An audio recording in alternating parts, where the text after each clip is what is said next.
Greetings, everybody. Welcome to Frequency Bone Summer Music Connection 15, Video 2. Well,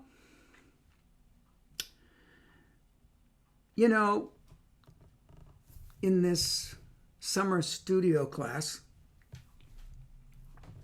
we don't want to get stewed.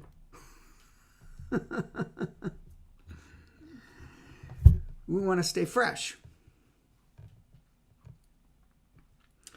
And this spontaneity within a plan, just the title, if you get into it, you'll see there's a freshness in it. Now, sometimes people, they draw up plans for whatever, and let's say that plan starts to get to be a routine. Well, we have our routine for our holidays. The night before the holiday, we get together and have a dinner, and then on the day of the holiday, we get together and have a brunch, a lot of food. So even if you have a set template for something, like that holiday situation, there's a lot of planning. Well, how many people are coming over this particular time? So you have to plan for the amount of food. You have to plan for, can we afford it? And what are we going to have? Oh, this one has a peanut allergy. That one has to be gluten-free and sugar-free and dairy-free and soy-free. And don't have me over. And my point is that a lot of times now there's a lot taken in consideration because there's more consciousness of individual needs, which is nice. But you really have to plan then. Now, that was just one kind of a look at a particular plan. So even if something is set up, well, here's what we usually do during this particular time of year, during this holiday, there's still planning that has to go for it. Oh, you have to pick someone up at the train station? Their train's an hour late. All of a sudden, there's a little wrench that can happen in the plan. And so a good plan, in my view, takes the unknown a bit into account. Well, that could happen. That could happen. That could happen. Right? And what that does is create less of a shock value when the plan isn't kept exactly on schedule. Why is this important for what we're talking about in terms of music? Well, don't we plan? What about planning your phrasing? And someone said to me once they were working with someone and, they really didn't know the piece, but they were looking at the music. And so the person who was helping them was saying, well, here, this looks like a good place to breathe. And that looks like a good place to breathe. And maybe in their mind they were thinking, well, harmonically it goes here. And therefore that would be a good place to breathe. Or maybe they were assessing the breathing according to their own air capacity and not the students.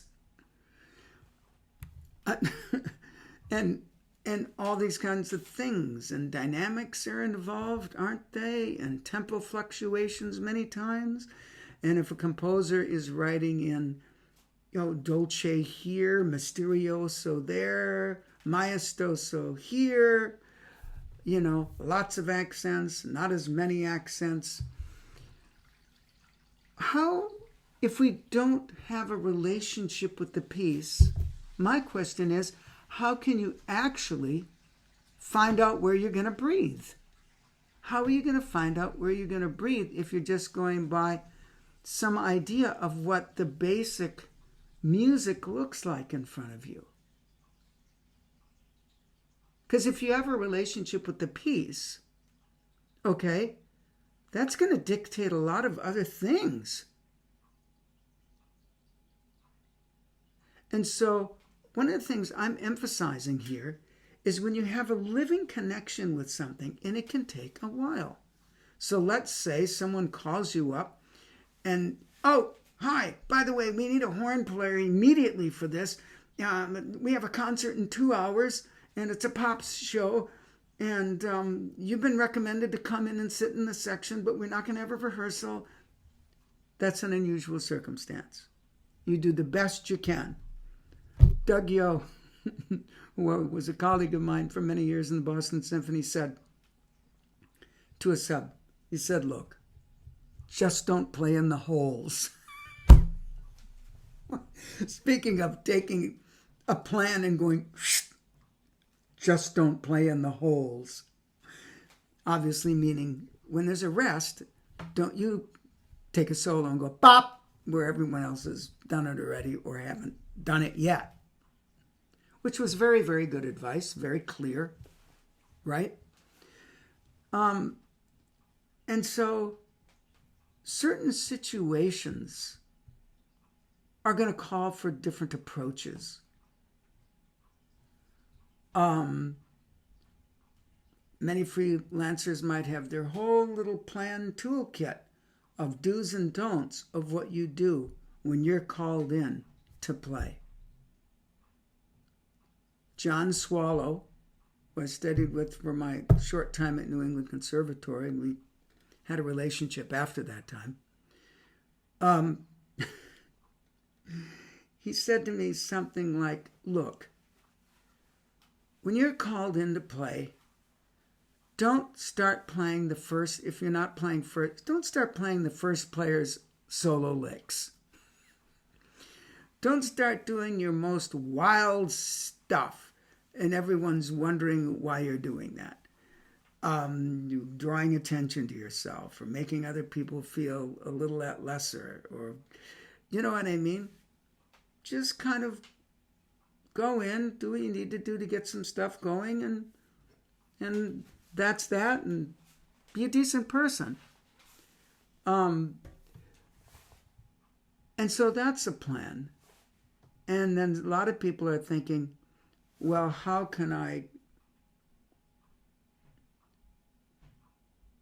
should I construct my image of what I want people to think of me? Well, that's difficult. I think just, for example, just think, okay, I'm not going to play everyone's solos licks. I'm going to come in, be pleasant, and let people know I'm open to suggestions. That's good. And basically then just focus on getting to know the part as best as I can, considering the amount of time I might have to do that. Okay? That, to me, is a really good plan. Over-enthusiastic, trying to, just let me know anything that you want, and you keep telling that person that's going to be maybe too much. You don't want to be a nudge, or annoying. You see what I mean? Because then that's a lot for people to deal with. So when you're making a plan, okay, there's a direction. There's a motive for making the plan. And so when you're even dealing with phrasing, okay, you're planning. I'm going to crescendo to this point so much. Some people have a whole number system that they do with dynamics so they can be aware of their level. That's one way to do it. I experimented with that and found it useful to a point, especially if you have tendencies to not carry through. And this is where building a relationship with the composition you start to know its movements, its textural changes, its nuance. Whether you have a solo part or not, every piece is important. When conductors say, get out of the way, trombones, or get out of the way, if you don't have this, then just get out of the way. That's not a musical statement. Move into the background of the landscape. Be a shadow. Just don't shut off your role, no matter how major or minor it might be. So, because people will notice sensitivity.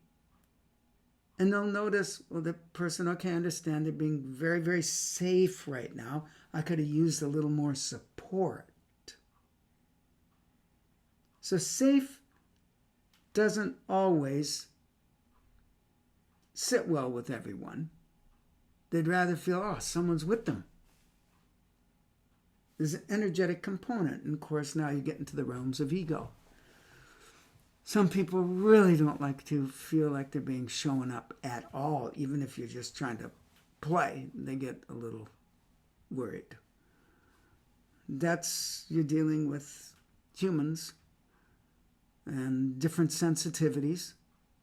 And just be mindful as best as you can.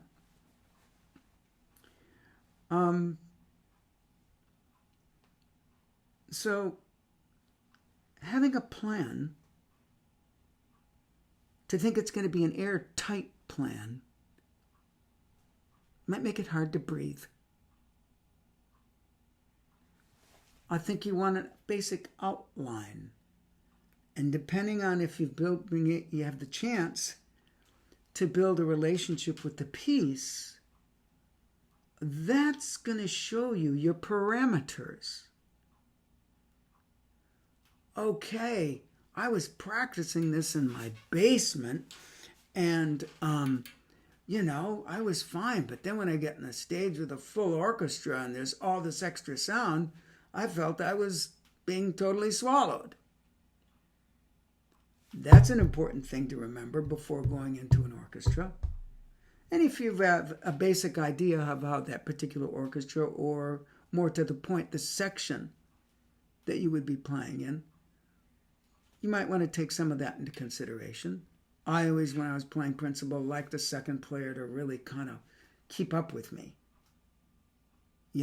That's be in it together, not like, let me shine and you're not even a shadow.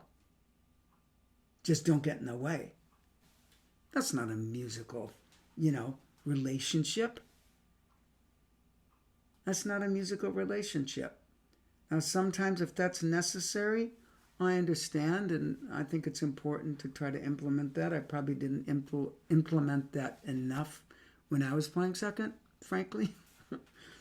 But I think it's important to know certain things. You want to make it easier for someone else.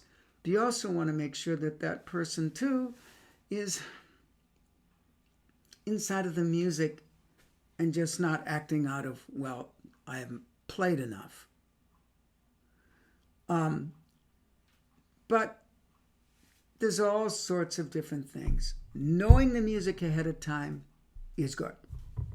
Building a relationship with the music ahead of time is even better if you have the time. Both of them, knowing the accidentals. If you can hear a recording ahead of time, don't get addicted. Just to get the feeling of it, though, would be important, because the conductor might be at a totally different tempo than the recording you listen to. So practice things in a variety of ways. This is the kind of planning that will make you more versatile.